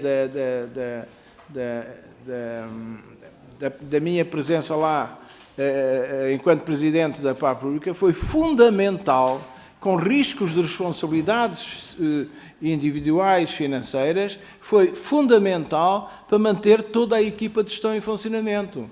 Porque nós, naquela altura, não teríamos capacidade de escolher uma nova equipa de gestão que estava, a meu ver, a funcionar adequadamente. Resta também dizer que nestes termos, não considero que a operação foi um falhanço. Falhanço era se não tivéssemos vendido, falhanço era se a empresa não fosse introduzida no mercado, falhanço era se a empresa introduzida no mercado, reintroduzida no mercado, tivesse a falhar. Isso sim era um falhanço. Portanto, eu não tenho a mesma leitura que tem o relato do Tribunal de Contas. Devo-lhe dizer, em termos pessoais, não da PAR Pública, quando eu estava acabado de ler o relato, pensava ir ler outras conclusões que, afinal, li como diferentes daquelas que eu estava a avaliar a situação. Muito obrigado, Sr. Doutor. Terminamos assim a primeira ronda. Vamos dar início à segunda ronda. Eu tenho as inscrições dos senhores e da senhora deputada Filipe Melo, Ricardo Carvalho, Cristina Vaz Tomé, Carlos Pereira e Miguel Rangel. Não há mais ninguém inscrito, não? Filipe Melo, Ricardo Carvalho, Cristina Vaz Tomé, Carlos Pereira e Miguel Rangel. Assim sendo, Sr. Doutor, cabem 2 minutos a cada uma e a cada um dos senhores deputados inscritos. Significa que vão usar 10 minutos. O Sr. Doutor terá 10 minutos no fim. Portanto, agora será a resposta no fim de todas as intervenções, com o mesmo tempo usado, ou seja, 10 minutos. Se necessário for alguma tolerância para algum esclarecimento mais rigoroso, também o darei. Assim sendo, Sr. Deputado Filipe Melo, 2 minutos, faz favor. Muito obrigado, Sr. Presidente. Eu, indo diretamente à questão, Sr. Doutor, isto é fácil de perceber o motivo do descontentamento que gerou, por parte de algumas bancadas, a venda que foi feita da EFASEC ao Fundo Mutares. Primeiro porque foi um processo tudo menos claro e transparente. Eu próprio tive a oportunidade de questionar neste Parlamento, por várias vezes, o então Ministro António Costa e Silva, que antes do processo da venda dizia que não podia prestar os devidos esclarecimentos a este Parlamento, quando a nossa atividade ainda é de fiscalizar a atividade e a atuação do Governo. Porque alegava que o eventual esclarecimento dessas dúvidas podia pôr em causa a realização de um bom negócio. E que, quando o negócio estivesse prestes a ser concretizado, que iria informar o Parlamento. Quando o negócio foi concretizado, eu voltei a questionar e dizia o Sr. Ministro à data que não era o momento para o fazer, porque ainda havia muitas nuances por esclarecer, arestas por limar, e algumas delas, naturalmente, que diriam respeito ao setor. Por isso, a questão que eu lhe faço é: o setor está em condições de dizer perante esta Comissão, perante esta Assembleia, os contornos que o senhor antigo Ministro não nos quis transmitir quando tinha essa obrigação? O que é que foi feito? Como foi feito? Quais os valores? E já agora perguntar-lhe, e há uma pessoa insuspeita, de seu nome Rui Lameiras, que disse numa entrevista longa ao jornal Eco, que... Sr. Deputado, para terminar. Vou concluir, Sr. Presidente, que a EFASEC em pouco tempo vai ser muito apetecível e vai ser uma das grandes empresas na Europa. E eu pergunto, então, se vai ser uma das grandes empresas na Europa, se nós tínhamos essa ideia, vou concluir, Sr. Presidente, porquê entregar ao desbarato? E porquê, já agora, se o doutor nos conseguir responder, porque é que quando se fala em EFASEC e numa venda mal concluída, muito obrigado, Sr. Deputado. O Partido Socialista treme. Obrigado. Muito obrigado, Sr. Deputado. É a vez do grupo parlamentar do PSD, que me informou que a ordem é indiferente. Vou utilizar o critério de primeiras senhoras. Sra. Deputada Cristina Vaz Tomé, faz favor. Muito obrigada, Sr. Presidente. Dr. Jaime Andrés, muito gosto em tê-lo aqui e ajudar-nos a tentar perceber como é que este processo todo se desenrolou e qual será o futuro. Referiu há pouco que, de facto, a equipa funcionava bem, portanto, a equipa de gestão, os administradores que estavam à frente da EFASEC. A verdade é que também referiu que a empresa estava num processo de perda de receita. A questão, então, que me ocorre é se o principal papel dos gestores é o retorno do acionista, porque que ou não terá havido já algumas intenções de venda da empresa ou encontrar outro parceiro antes da nacionalização? E se houve, e se havia, se não foram prosseguidas essas intenções de outras entidades poderem entrar no capital da EFASEC. E também, seguindo aqui o seu desafio, e disse que estava disponível para explicar, porque que o DL que fixou a intervenção do Estado define que é uma intervenção transitória e imediatamente, devia ser imediatamente iniciada a reprivatização da EFASEC. Porquê que demorou 3 anos? Muito obrigada. Porquê que demorou 3 anos? Obrigada. Muito obrigado, Sra. Deputada. Sr. Deputado Carlos Pereira, PS, faz favor. Muito obrigado, Sr. Presidente. Só um comentário ao Sr. Deputado Filipe Melo para dizer que o Partido Socialista teve quase 130 câmaras, o Chega teve 3, andou a propalar que ia ter 10, 20, 30, portanto, se há algum nervosismo, não deve ser do Partido Socialista, deve ser das enormes expectativas que tinha o Chega e não as cumpriu, deve estar nervoso por isso. Bom, ainda a questão que é importante, Sr. Doutor, a primeira pergunta é sobre aquilo que tem vindo a ser dito aqui. Sr. Deputado, deixe-me só terminar a minha intervenção, obrigado. Que tem a ver com algo que se diz de forma, eu diria até um bocadinho leviana, que é houve um falhanço, falhou. Vamos lá ver, nós ainda estamos num processo. Nós assumimos, o Sr. Doutor disse isso, houve uma nacionalização, houve um processo de reprivatização. Esse processo pode ser de 5, 6 anos, pode ser também de 3, depende agora da Mutares achar que pode vender ou não, obviamente com vantagem para eles, mas também vantagem para o Estado, pela explicação que o Sr. Doutor disse sobre a forma como iria ser, de alguma forma, distribuídos o resultado da privatização e, portanto, gostaria que se pronunciasse sobre esta matéria. Outra questão tem a ver com a circunstância de também dizerem que os acionistas anteriores não perderam dinheiro nenhum. Não me parece que seja assim. Os acionistas anteriores perderam o capital que lá puseram, mais de 300 milhões de euros, e, portanto, não há aqui uma entrega ou desbarato, conforme foi referido várias vezes. Depois, uma última pergunta tem a ver com a questão do efeito de contágio. Ou seja, quando se decide intervir na empresa com a nacionalização, há, obviamente, a questão dos trabalhadores, basicamente, os trabalhadores diretos, digamos assim, da EFASEC, mas há também o cluster que a EFASEC representava. As centenas de empresas que estavam à volta da EFASEC que corresponde naturalmente a um valor económico muito importante, nomeadamente no norte do país, mas também um valor de trabalhadores significativo que, segundo as estimativas, ascendia a mais de 2.800 trabalhadores. E, portanto, poderíamos estar perante um descalabro do ponto de vista económico, nomeadamente na zona norte do país, mas também de um profundo despedimento de pessoas que, obviamente, iria provocar dano social significativo. Muito obrigado, Sr. Deputado. Sr. Deputado Miguel Rangel, 2 minutos, faz favor.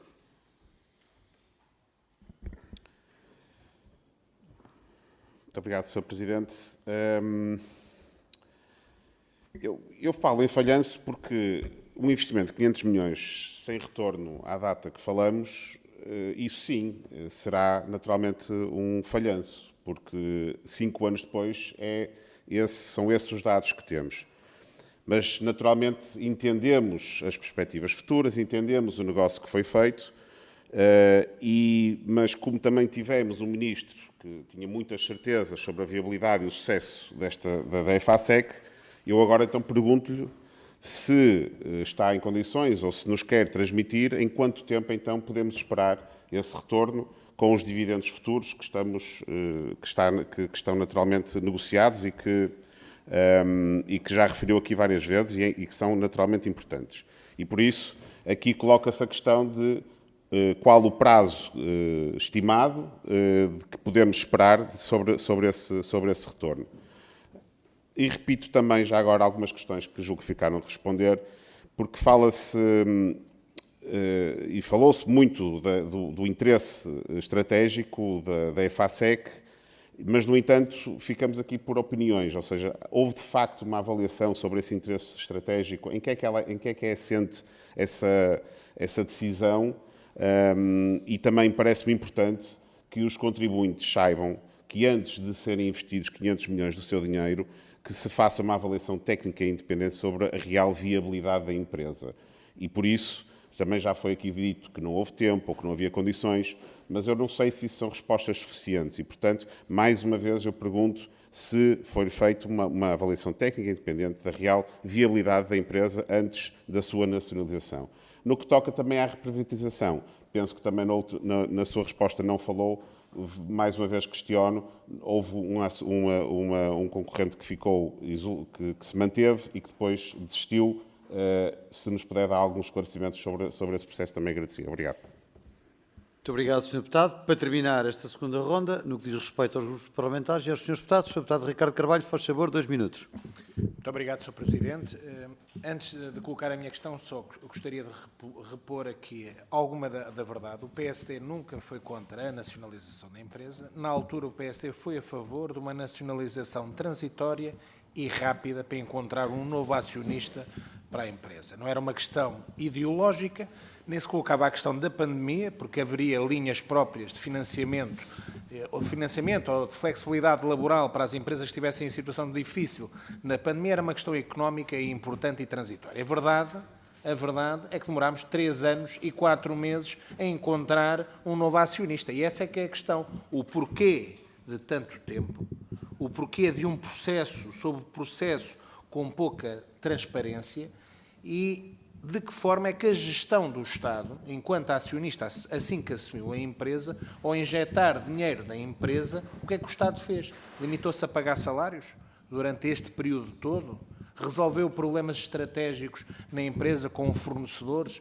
Procurou novos clientes, novos mercados? Esta era uma das questões que eu também gostaria de ver esclarecidas, ou seja, durante 3 anos e 4 meses, em que decorre em paralelo um processo de reprivatização, há uma gestão da empresa. O que é que foi feito com esse dinheiro que o Estado injetou na empresa?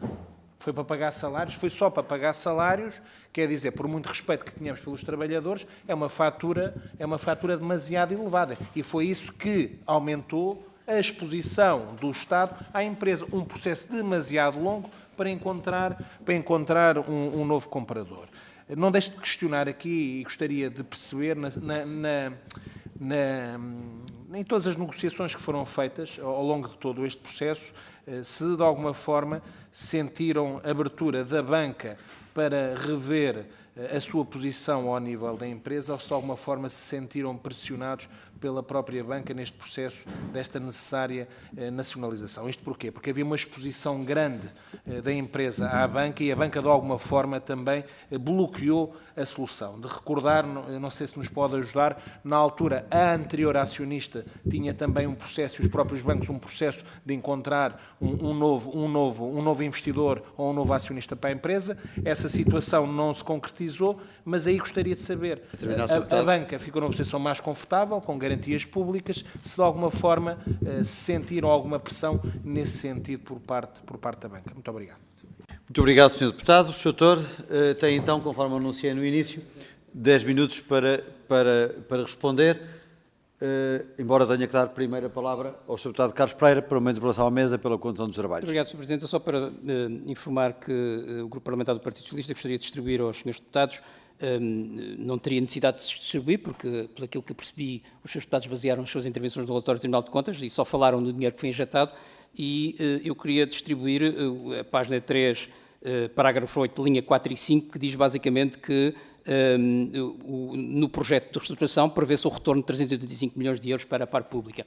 E, portanto, é um dado que foi sempre omitido aqui nesta audição, é também um dado que está no relatório Tribunal de Contas e, portanto, gostaria de distribuir. A segunda coisa que gostaria de distribuir é a última entrevista feita pelo gestor da EFASEC, são os últimos dados que temos, não temos dados oficiais sobre qual é o ponto de situação, pelo menos de um ano inteiro, dados oficiais sobre qual é o ponto de situação da EFASEC depois deste processo de reprivatização, mas há uma entrevista importante na ECO em que o gestor principal diz que o EBITDA será de 14, 15%, que é uma coisa significativa e que poderá ultrapassar os 300 milhões de euros de faturação, que também me parece uma coisa significativa, que mostra uma estabilidade da empresa e uma recuperação face àquilo que foi feito. Muito obrigado.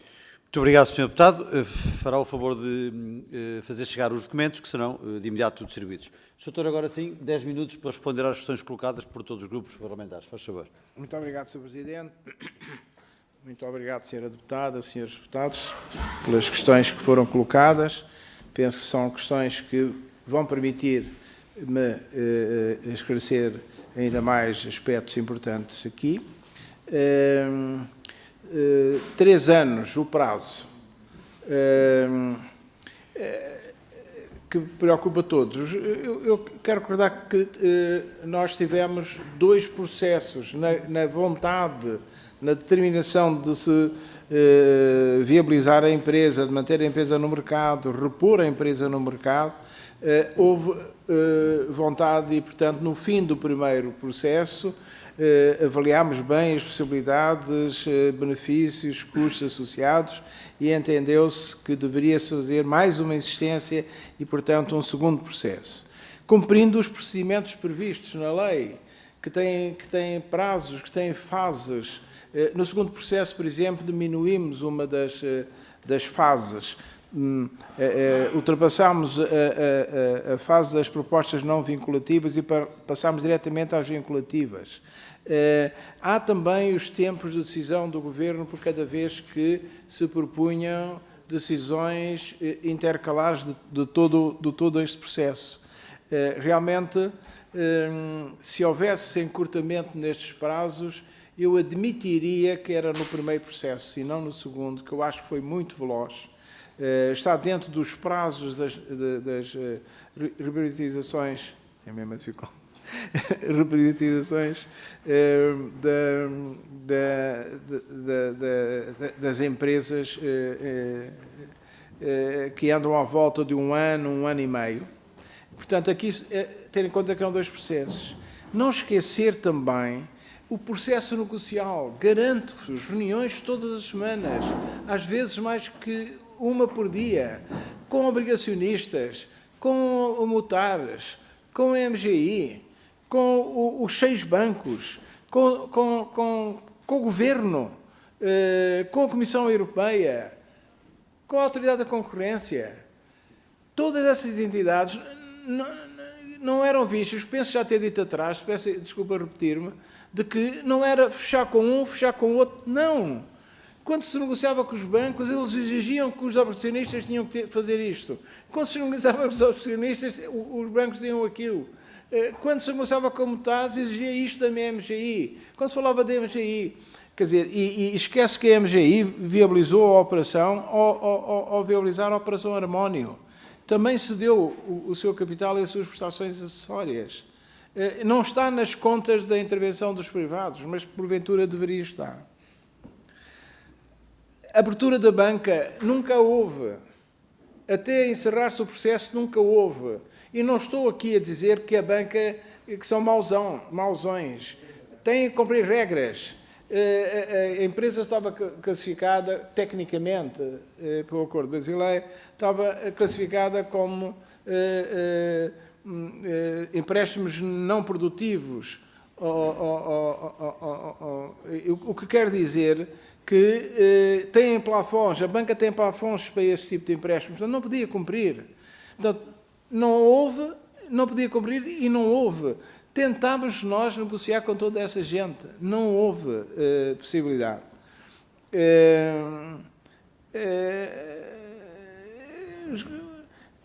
Não foi só apoios para salários, a EFASEC comprometia-se a financiar tudo o que tinha a ver com fornecedores, materiais, serviços, etc.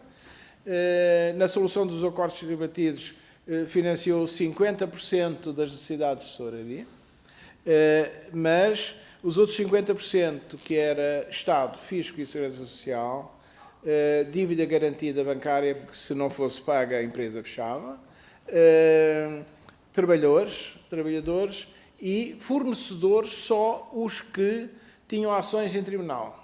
Também, mais uma vez, para não provocar encerramento da empresa. Avaliação sem retorno à data é uma expressão que eu não conheço, porque na teoria de investimento o retorno é feito num período e, portanto, avalia-se as entradas e as saídas de todo um período. E nesse período que foi feito, a avaliação da Mutares foi feita para 5 anos, para outros foram feitos, por exemplo, para 10 anos, para 7 anos, para conseguir essas taxas, ou melhor, nunca conseguiam as taxas da Mutares, que era uma taxa exigida pela Comissão Europeia. Portanto, não se pode falar de 5 anos, pode-se falar de 3. Encurtamento, digo-vos sinceramente, em que eu estive envolvido pessoalmente, diariamente, eu digo-vos que só havia possibilidade de encurtar o primeiro processo, ou seja, desistir mais cedo. A nossa vontade de ter sucesso, porque estávamos a dialogar com uma muito boa empresa, a DSD, com um excelente empresário, né? Tal como a outra empresa que chegou até ao final, que era a Sodécia, boa empresa, excelente empresário, tomara eu ter conseguido concluir. Não concluiu, também foi aqui uma pergunta, porque nunca ficou satisfeito com o facto de não se garantir o trade finance. Portanto, os bancos não garantiram o trade finance, por um lado, e por outro lado, não aceitava os termos da Comissão Europeia. Queria que a Comissão Europeia também não podia escrever, não podia declarar mais do que aquilo que foi dito. Relativamente à expectativa, sim, todos têm essa expectativa de cumprimento daquele business plan, dentro das margens de manobra que nós todos sabemos que é avaliar um projeto de investimento. A Comissão Europeia, em primeiro lugar, a Mutares, que também corre riscos, porque quando nós dizemos há um risco do Estado disto não ser bem sucedido, e para a Mutares não há risco? E a Mutares investe numa coisa que não acredita? Quer dizer, isto é impensável, mas foi muito discutido. Não pensem que um plano de negócios era assim escrito e assinado. Levámos meses para estabilizar um plano de negócios, discutindo, substituindo cenários. Tudo isso tenho expectativa que sim, pessoalmente, de todos os dados que tenho. Transparência. Estão todos os documentos das decisões, quer da parte pública, quer do Governo, constituem documentos com acesso, se forem solicitados. Penso que esta Casa solicitou esses documentos todos e que terá esses documentos. Não há qualquer falta de transparência relativamente às decisões, ao processo de decisão, etc. Sim, claro, o efeito de contágio pagou-se os trabalhadores e financiou-se a empresa, mas o Estado recebeu 100 milhões, cerca de 100 milhões, da Segurança Social e para o Fisco. E, adverso, ou seja, o contrário, aconteceria em caso de encerramento da empresa. Mas muito mais milhões, não é? Que teríamos que ter. Acionistas anteriores, sim, tentaram, senhora deputada, tentaram, mas não sei os termos em que os fizeram. Sei que chegou a haver manifestações de interesse, mas não evoluiu para uma rapidez possível. Não é possível, mesmo entre privados, não é possível uma aquisição ou uma venda de empresas assim em poucos meses. Quer dizer, algumas pessoas diziam que havia um objetivo de 6 meses. 6 meses é impensável. 6 meses não cumpre sequer algumas das fases que estão definidas nos procedimentos. Em relação aos porquês da nacionalização, não vou responder. Tenho aqui questões do Sr. Deputado Filipe Melo. Exato. Aqui um bocado baralhado, mas contornos do valor, eu penso que já falámos sobre isto. Talvez o Sr. Deputado, na altura, não estivesse cá, mas eu referi realmente os valores, quer de investimento, que todos foram dizendo mais ou menos os mesmos valores, e dos retornos possíveis. Em pouco tempo vai ser. A sua referência de que, pronto, tem uma certa dificuldade em perceber porque é que uma empresa que vai ser, em pouco tempo, uma das melhores empresas do país e, quiçá, da Europa, ser vendida por os 15 milhões. 15 milhões já expliquei. Mas isso só abona nas tais expectativas que eu tenho e que muitos têm sobre aquilo que vai acontecer à IFASEC. Ou seja, a intervenção foi um sucesso. Esta empresa vai ser um grande sucesso. O país vai ganhar, o setor vai ganhar, os trabalhadores vão ganhar, o Estado vai ganhar e a Mutares vai ganhar. Porque a Mutares, quanto mais valiosa for a empresa, mais a Mutares ganha, mais o Estado ganha. Eu penso que ultrapassei um bocado. Ultrapassou, mas eu estava-lhe a dar uma tolerância para responder às questões que lhe foram colocadas. Penso que podemos dar como concluída a intervenção do Sr. Doutor. Senhores Deputados, nós vamos ter já de seguida, não vamos fazer intervalo, se estiverem de acordo, fazemos já de seguida a segunda parte da nossa reunião, que, como sabem, consta de uma reunião ordinária. Sr. Doutor, queria, em nosso nome, agradecer muito a sua presença. Os esclarecimentos que nos trouxe foram seguramente muito úteis. Muito obrigado e é um gosto recebê-lo.